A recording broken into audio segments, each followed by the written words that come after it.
it. We're going to start out with talking about our hands in down dog. A lot of people complain about their wrists hurting in down dog.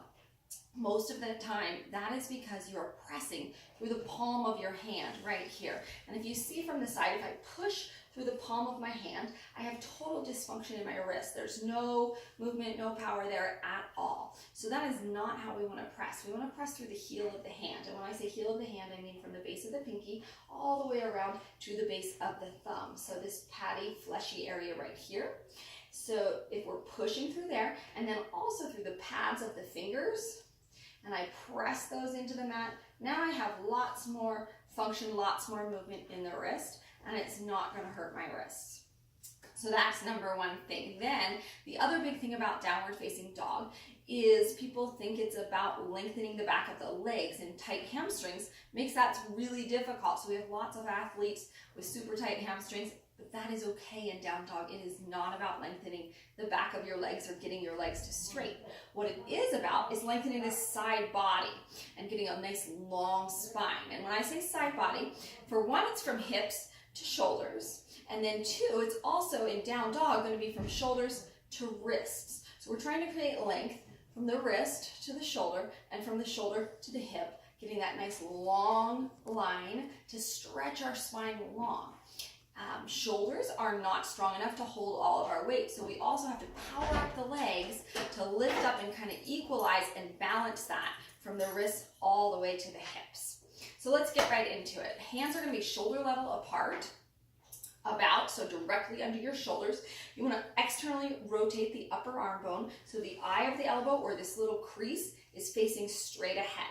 Most people, the index fingers are going to point straight forward. The rest of the fingers are going to fan out a little bit. Remember to be pushing, especially index finger and thumb, into the mat.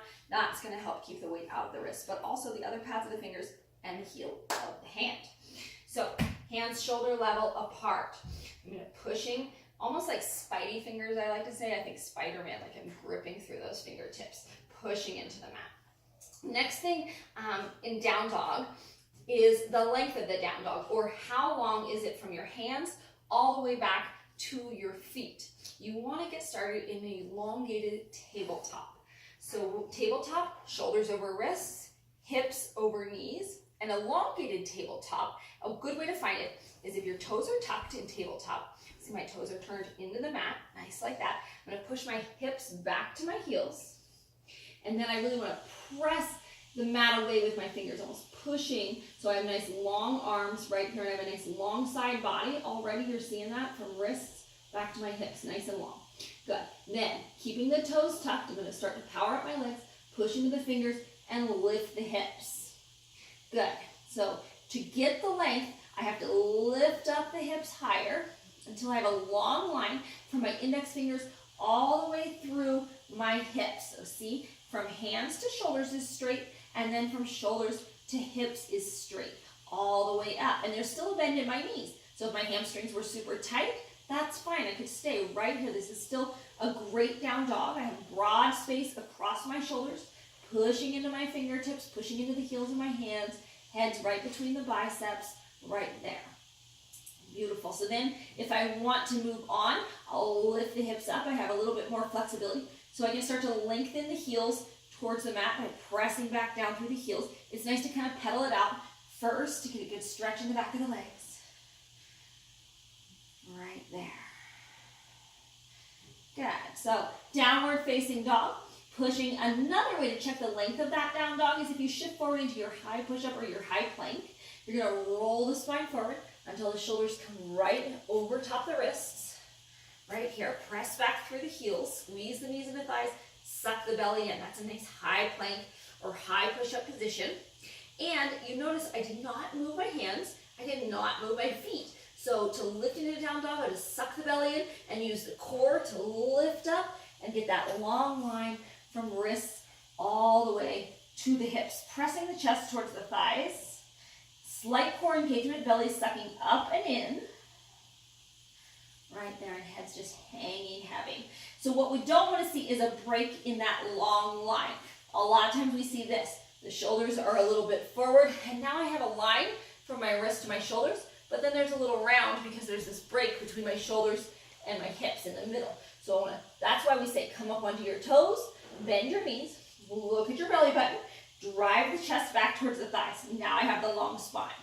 Then you can press the heels down, and it doesn't matter if they touch the mat or not. Beautiful. So lots of variations in down dog, lots of great stretches. You could come into the toes, bend the knees a little, drop both heels to the right, and then I get a stretch in my left side body. I can do the same thing on the other side, of course. Sometimes it's nice to have feet a little wider apart, maybe even to the edges of the mat. Stretch that down dog. Or feet close together with the toes touching is going to give me more power up through my legs. So if I bend my knees, from here I can start to float it forward. We also do that in our practice. We bend the knees, look up at the hands, and then pounce, shifting the weight forward, landing lightly on the feet. So that's the breakdown for downward facing dog. Practice it at home. Come in a little early to class, practice it at class, ask your teacher some questions. That's why they're there. We love to answer any questions that you have. I can't wait to see it in your class. So see you this week at Halo Hot Yoga or Hollywood Market Yoga. Go in peace. Thanks for watching. Namaste.